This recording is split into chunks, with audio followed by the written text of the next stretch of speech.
แพ็คหนึ่ง เอา 3 4 8 tô 8 tô xe sau โอเคแสนซาวเอามา ได้รวมเลยเส้นเช้า แสนซาวเนาะอันนั้น xe เด้ sau một mẹ tôi đi lên อืม tôi đi cả 84 xe sau xoan xe xoan xe 10 pan này tôi đi 10 pan này อ๋อ240,000 xoan xe 10 โอเคเขียนอาหาร200,000นี่สิ210,000ไปเขียนดูเพิ่นเขียนบินมาเบิดแหละเท่าไหร่เนาะมีแต่ของใหม่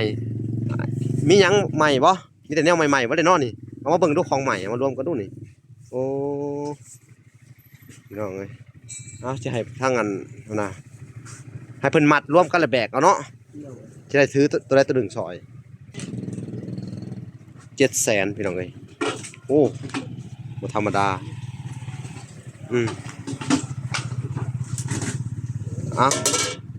เลยอันนี้ก็เป็นของขวัญจากแม่ตู้เนาะ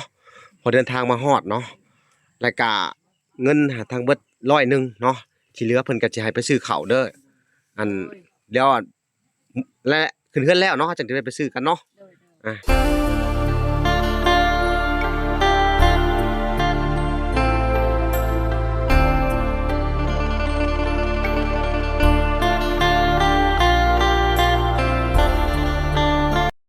พี่น้องเอ้ยเนาะ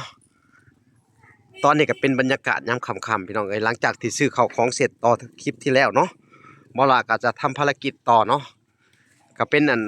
การเซอร์ไพรส์ของทางอันแม่ตู้ USA พี่น้องเอ้ยเนาะนี่พี่น้องเพิ่นก็เฮาก็สิได้ไปบอกเซอร์ไพรส์ทางอันไอ้แก้วกับไอ้วันเนาะเพิ่นกำลังสิย่างมื้ออยู่พี่น้องเอ้ยเอาไปเบิ่งก่อนพี่น้องเขาก็สิปิดห้านแล้วมันค่ำแล้วบ่ว่าสิมีหยังแน่เนาะสิซื้อให้เพิ่นเอาพี่น้องเอ้ย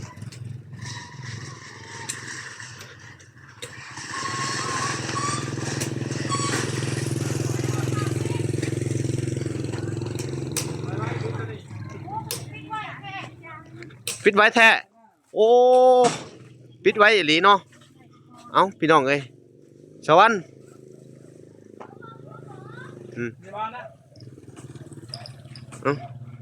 บ่ทันได้เสื้อผ้าเสื้อหยังซ้ำเนาะฮู้ว่าสิเอาหยังแน่หมอนผ้าห่มมีบ่ผ้าห่มแล้วก็หม้ออย่างละใบหม้อใบหนึ่งหมอนสุดหนึ่งสาดสุดหนึ่งเอาผ้าห่มเอาออกมาเจ้าออกมาให้แน่หม้ออันหนึงค่ะบ่เอาแพ็คหนึ่ง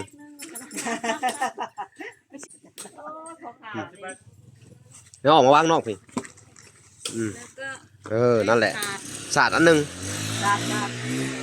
เอาตัวน้อยตัวนี้ เอาตัวใหญ่เลยหม้อเอาตัวหนึ่งเอาหม้อใหม่เลยโอเคถ้วยเด้เอาถ้วยมาถ้วยแพ็คหนึ่งถ้วยแพ็คนึงฮะเดี๋ยวไปเอาห่านน่ะไปเอาไอ้แก้วไปเอาห่านน่ะมาไปเอาถ้วยแพ็คหนึ่งมีเท่านี้บ่ไปเอาไปน่าจะมีไปเบิ่งก่อนเด็ดผ้านะฮะอย่าพลาดจ่ายก่อนให้เพิ่นถ่ายอยู่นี่ให้ได้เด้อ๋อพี่น้องเอ้ยเขาของขึ้นเฮือนใหม่ไอ้แก้วคือมาหลายแท้นี่อันนี้เอาขึ้นทั้งเฮือนเลยเหรอเด้อเปล่าเดี๋ยวหรือว่าได้ถ่าเอาเมื่อน้ำนี่หรือว่าจะถ่าได้บอกแป๊บหนึ่งมีคนโยก่อนนะมีไปก่อนรถซะจะถือไปเองหรอกพี่น้องเลยไปเบิ่งติ๊บเข่าก่อนนี่นะฮั่นนี่ไปเจ้าไล่อันนี้ไว้เด้ออันไล่แหละเขียนบินมาให้เด้อเขียนบินมาให้แต่อันเอากระโตกอันหนึ่งเอาตัวงามเด้อมาจดบินไปให้ข่อยนี่เด้อพี่น้องกันไปเบิ่งต้นน่ะโอ้พี่น้องเอ้ยคำไว้อีหลีหลอเนาะ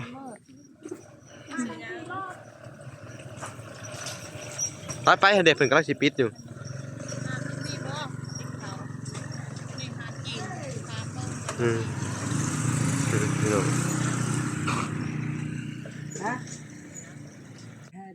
ถ้วยมีบ่ไป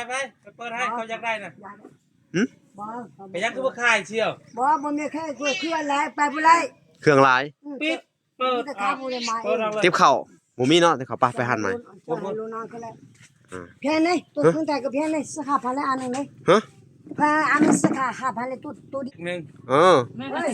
阿弟，加黑， อืมเอาเป็นได้สั่งสบายดีเด้อ สวัสดีมาแป้ง โอ้ผ้าอันคำเนาะไฟฟ้ากับบ่มาเนาะ ผมมา โอ้คำเลย ลำบากนี่แหละถ้าฝนตกลำบาก เอาถ้วยเอาแพ็คหนึ่งเด้อ ช่วยซ้อนบ่มีร้านน่ะ อันนี้ไพ่มาเลยโอ้ยเย่ไพ่มาเลยเอาบ่วงครับเด้อเอาบ่วงโลหนึ่งบ่วงอ่ะบ่วงน้ำโลหนึ่งติ๊บข้าวติ๊บน้อยเอามาเบิ่งเด้อเบิ่งติ๊บข้าวฮะพี่น้องเอ้ยอันนี้ก็คืองบประมาณของทางเมตู้พี่น้องเอ้ยเนาะอันนี้โอ้ถ้วยใหม่เลยขึ้นเฮือนใหม่พี่น้อง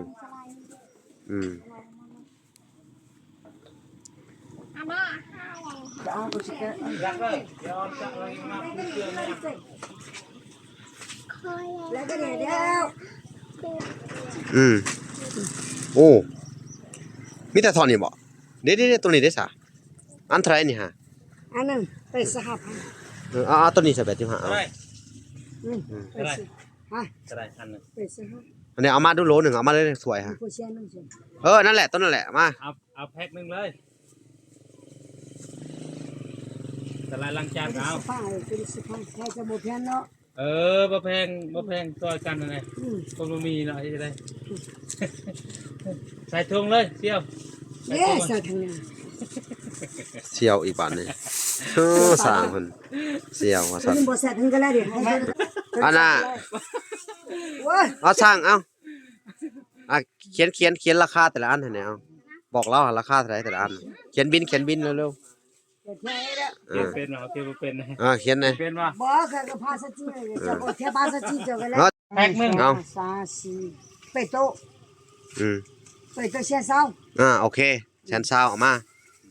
ได้รวมเลยเส้นเช้า แสนซาวเนาะอันนั้น 线 เด้ 上没买多的嘞， อืม 多的个80线上双线， 双线10盘的，多的10盘的， อ๋อ240,000双线10。 โอเคเขียนอาหาร200,000นี่สิ210,000ไปเขียนดูเขียนได้บ่ซะ เกี่ยวบ่เป็นแนวเลย โอ้เจ้าเฮ็ดเอาเขียนเขาจะบอกเอาพี่น้องเอ้ยทางเบิดเนาะก็200,000 200,000เต็มเนาะ 双线10， ฮะ 双线10盘， 210,000มันยังมี10,000อยู่บ่พี่น้องเอ้ยทั้งเบิด210,000บ่ล่ะก็จะได้จ่ายเนาะนี่ 在的， แม่นบ่ 在。 เข้าใจเนาะสร้างอ่ะมื้ออย่าลืมได้สร้างเด้อ โดย โอเคพี่น้องเอ้ยเฮาจะได้ไปเอาไปจ่ายค่าเครื่องตัวนั้นนำแน่เนาะ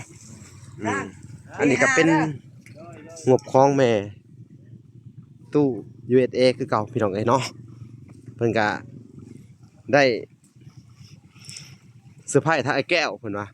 มีข้าวสารแน่มื้อน่าจะสั่งอันนั้นขึ้นบ้านใหม่น่าจะไปสั่งข้าวสารอีกมื้อพี่น้องโอ้พอดีขำไผมาพอดีเลยเนาะเพิ่นเขียนบินมาเบิดแหละเท่าไหร่เนาะมีแต่ของใหม่มีหยังใหม่บ่มีแต่แนวใหม่ๆบ่ได้เนาะนี่เอามาเบิ่งดูของใหม่เอามารวมกันดูนี่โอ้พี่น้องเอ้ยเอาจะให้ทางอันนะให้เพิ่นมัดรวมกันแล้วแบกเอาเนาะจะได้ถือตัวใดตัวหนึ่งซอยนี่พี่น้องเอ้ย3เด้3เอา3อันหนึ่งเด้อให้มันใหม่เนี่ย3อันหนึ่งเอามา3ใหม่ๆอันหนึ่งให้มันมีของใหม่ในเรือนในซ่านน่ะนี่พี่น้องเอ้ย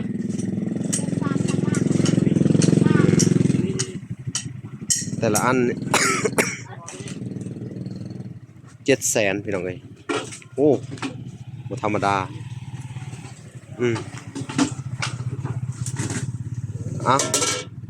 อันน่ะอธิบายให้ฟังหน่อยอันนี้เท่าไหร่นี่ อันนี้ตู้แสนห้าแล้วตัวใหญ่ โอ้ราคา150,000เลยบ่อ๋อคือแพงแท้ ตัวนี้แสนเช้า 120,000โอ้มันคือแพงแท้ บ่ตัวนี้ตัวงามได้มันติ้นไม่งามได้มันตัวนั้นได้ โอ้เขาขายแค่ถึกๆหนึ่ง780นี่ 70แล้วมีแต่ตัวนี้นี่ โอ้แต่อันนี้เท่าไหร่นะ แสนเช้า 120,000อันนี้ 150,000 เออ อันนี้เด้ อันนี้50 50โอเคพอห่มเด้พอห่มเด้นี่ ตัวนี้ก็แสนเช้าคือกัน 120,000 ตัวนี้ของไทยแพงนี่2,000ชิปนี่ 210,000 ตัวน้อยแสนเช้าก็มี ตัวน้อย เอา ตัวน้อยให้หลบนั่นฮะ เอาตัวนี้เลยเอา210,000แล้วตัวนี้เด้ ตัวนี้100,000เหมือนตัวนี้ เอาบวกเข้ากันไปอีกตัวนี้ 700,000ชิปบวกอีกตัวนั้น50เป็น7,600 760,000 760,000พี่น้องเอ้ยเนาะทางเบิดก็760,000ในห้านตัวนี้โอ้มีแต่ของใหม่เด้อไอ้แก้วเด้ออันนี้ก็คือของขวัญที่แม่ตู้มอบให้เจ้าขึ้นเฮือนใหม่เด้อเดี๋ยวจะให้ขอบคุณเพิ่นเด้อจังหน่อยเด้อเอาโอเคเดี๋ยวนี่แหละนี่แหละขอบคุณเพิ่นอยู่นี่แหละเดี๋ยวเฮาสิจ่ายเงินเอาไอ้แก้วจับเงินจ่ายเพิ่นดู เท่าไหร่ 760,000 1 2 3 4 5 6 7 ว่ะ อันนี้คือถ้วย 7 อันนี้คือติ๊กเขา 700,000ว่ะ 700,000เท่าไหร่นะ760,000ให้เราทอนมาเอา 1 2 3 อ่ะ สี่ เขาอันนี้ อันนี้ 5 งบแม่ตู้ USA พี่น้องเอ้ยเนาะ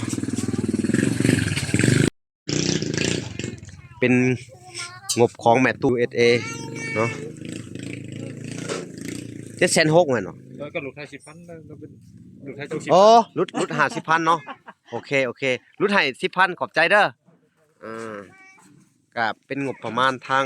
แม่ตู้ USA เนาะทั้งเบิดก็700,0005เนาะ โดย เพิ่นลุดให้10,000เอาเขียนบินดู เขียนบ่เป็นนะ เขียนเพิ่มใส่เลข5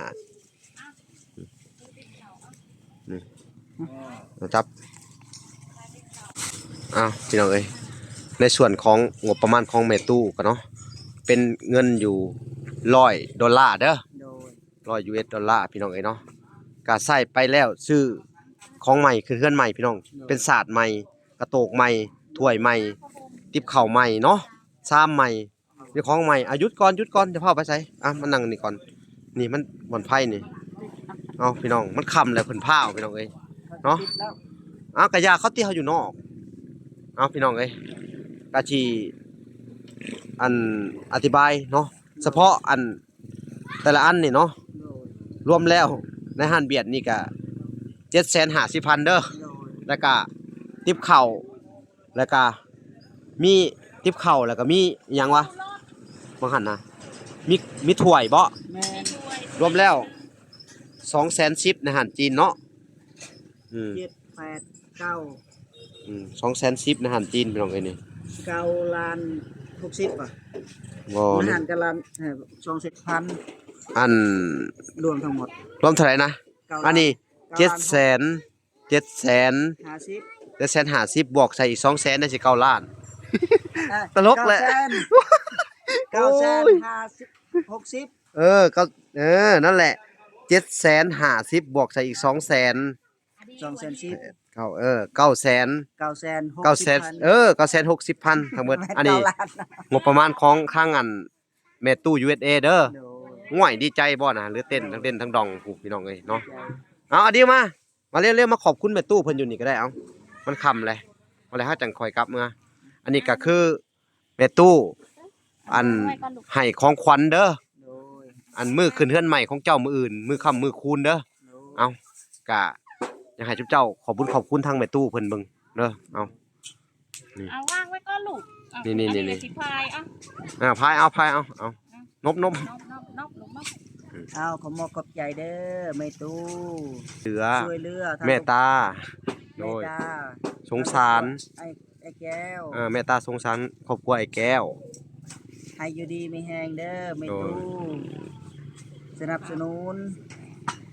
เมตตาสงสาร ให้สุขภาพแข็งแรง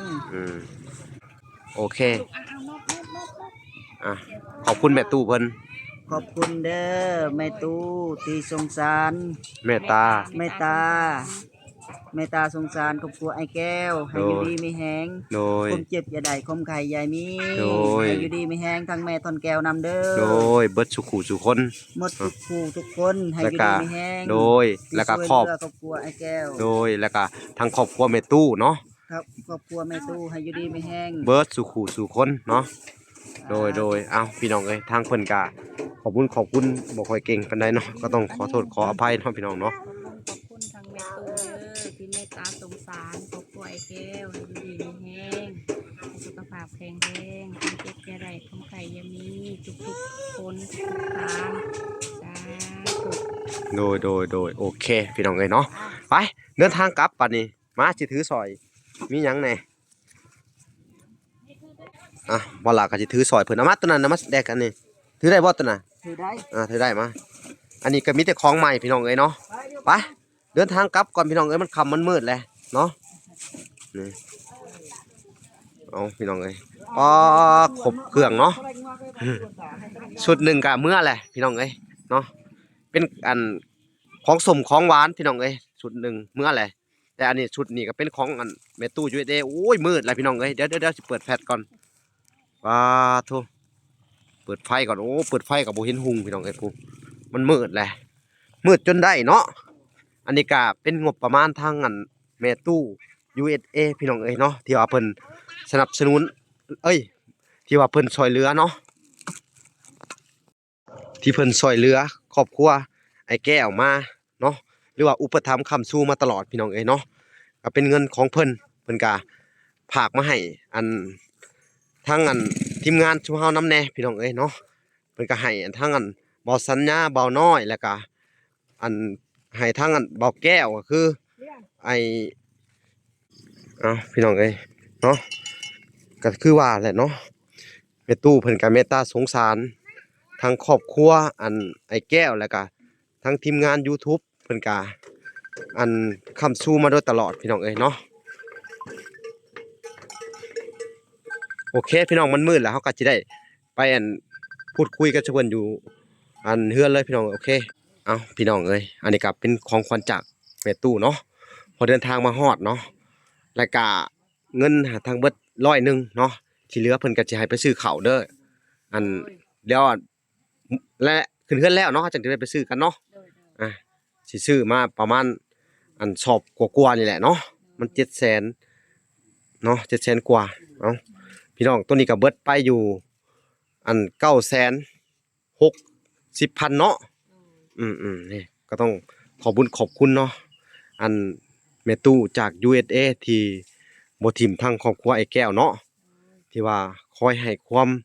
ช่วยเหลือมาตลอดเนาะอุปถัมภ์ค้ำสู้มาตลอดเนาะก็ถือว่าทางแม่ตู้เพิ่นมีน้ำใจประเสริฐเนาะ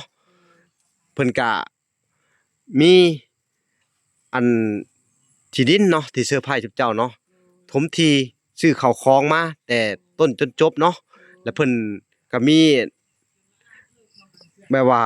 หุ้นส่วนเนาะในการช่วยเหลือทางอันครอบครัวจุบเจ้าเด้อแต่พุ่นมาพี่เด้อก็ถือว่าเพิ่นก็หลายเติบที่ว่าช่วยเหลือเจ้าที่ผ่านมาเด้ออันนี้ก็คือเนาะทุกคนก็ถือว่าน้ำใจแม่ตู้เพิ่นตั้งประเสริฐเรือล่ำอะไรเนาะพี่น้องเอ้ยเนาะนี่แหละเพิ่นว่าอันเฮ็ดดีย่อมได้ดีเนาะจุเจ้าเป็นคนดีเพิ่นก็ฮักก็แพงเด้อโดยเอ้าอดิวสบายดีเด้อสบายดีสบายดีแม่ตู้ สบายดีแม่ตู้โดยเนาะแล้วก็ที่ผ่านมาฮู้บ่เพิ่นก็ช่วยหลายๆเคสได้เพิ่นช่วยทั้งอันตู้โจยซื้อดินให้ครึ่งหนึงผู้เนาะแล้วก็เฮ็ดอันตะนางแล้วก็เฮ็ดหลังคาห้องน้ำที่ผ่านมาแล้วก็ทางครอบครัวอันไอ้เพชรสมรเพิ่นก็อุปถัมภ์ค้ำสู้เป็นโรงศพเนาะอันย่าเพิ่นเสียชีวิตก็เบิดประมาณ10กว่าล้านเนาะแล้วก็มอบเงินพาทั้งอันครอบครัวอันนั้นไปไอ้โรงหมอเนาะ